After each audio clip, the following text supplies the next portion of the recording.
बनी शेरनी। मीरा सोसाइटी में नई नई रहने आई थी। एक रोज उसकी पड़ोसन कहती है, हाय, मेरा नाम तमन्ना है, मैं पास के घर में रहती हूँ। आप नई आई है तो सोचा मिलाऊं। अच्छा किया, आइए ना बैठिए, मैं आपके लिए चाय लेकर आती हूँ। अरे नहीं, चाय तो मैं साथ लाई हूँ। सोचा आपने अभी अपना किचन सेट किया होगा कि भी नहीं। ये तो अच्छा किया, सच बहुत मन था चाय पीने का। ये मेरे हाथ के नमकीन खाइए।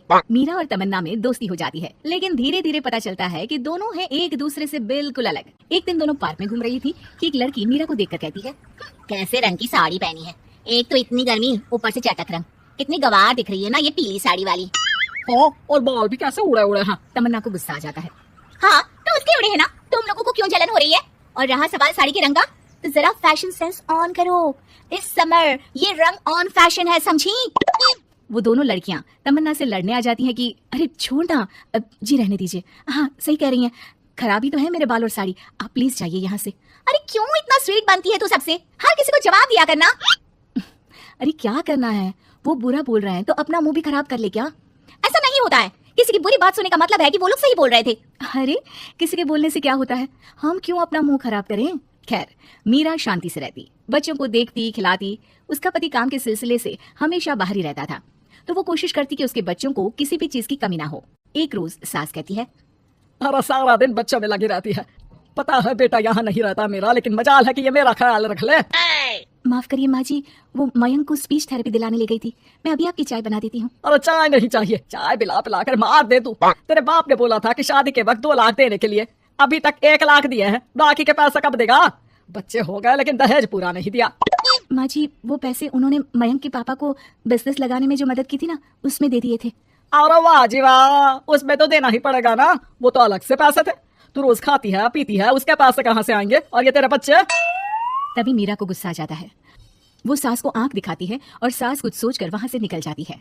तभी वहाँ मीरा की दोस्त आ जाती है। क्या कह रही थी, कौन से पैसे ले लिए तेरे पापा ने?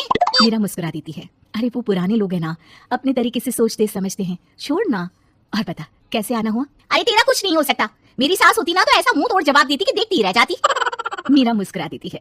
मीरा सारा दिन घर का काम करती, शाम को तमन्ना के साथ अपने बच्चों को लेकर पार्क में जाती, जहाँ दोनों के बच्चे मिलजुल कर खेलते। अच्छा तमन्ना, मैं कुछ दिन बिजी रहूंगी, हस्बैंड आ रहे हैं ना, तो अगर मैं ना आ सकूं तो तुम आ जाना बिना कुछ सोचे। मीरा घर आ जाती है जहाँ पति पहले से ही मौजूद होता है।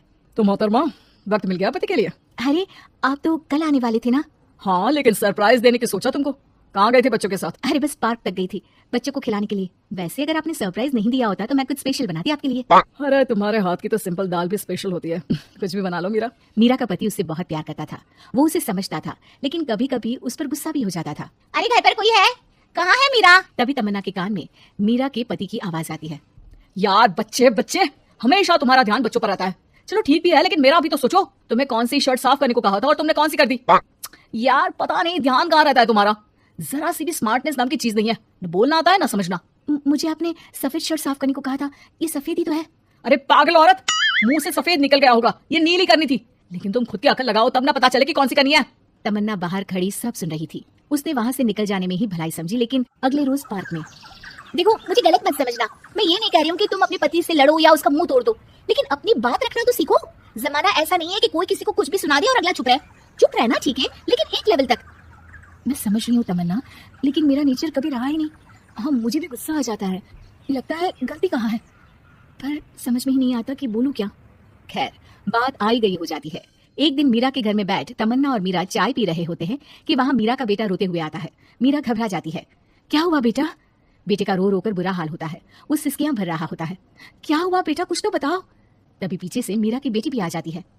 क्या हुआ भाई को बेटा? माँ, नीचे एक अंकल ने उसकी हंसी उड़ाई, उसे तोतला बोला। मीरा को बेटी की बात सुनकर गुस्सा आ जाता है, वो दौड़कर पार्क में बेटी के साथ जाती है। तमन्ना भी मीरा के पीछे जाती है। कौन थे अंकल? हाँ वो लाल शर्ट वाले। क्या आपने मेरे बेटे को तोतला बोला? हाँ क्योंकि वो तोतला रहा था। तोतला कहेगा। मीरा गुस्से से लाल हो जाती है और जोर जोर से चिल्लाने लगती है। मजाक समझा है क्या? किसी बच्चे के तोतलेपन को दूर करने के लिए माँ कितनी मेहनत करती है। मैं रोज उसे सबके सामने बोलने के लिए प्रेरित करती हूँ। बड़ी मुश्किल से मेरे बेटे ने बोलना सीखा है, उसे भी चुप करा दिया आपने, क्यों? मुझे माफ कर दीजिए। आपका बच्चा होता तो क्या उसका भी आप ऐसे ही मजाक उड़ाते? देख लीजिए मिस्टर, साफ बता दे रही हूँ, भूल से भी मेरे बच्चों का मजाक उड़ाने की कोशिश की तो बहुत ज्यादा बुरा हो जाएगा। तमन्ना दूर खड़ी मीरा का ये रूप देख रही होती है, वो समझ जाती है कि एक औरत के अंदर की शेरनी तभी जगती है जब उसके बच्चे को कुछ कहा जाए।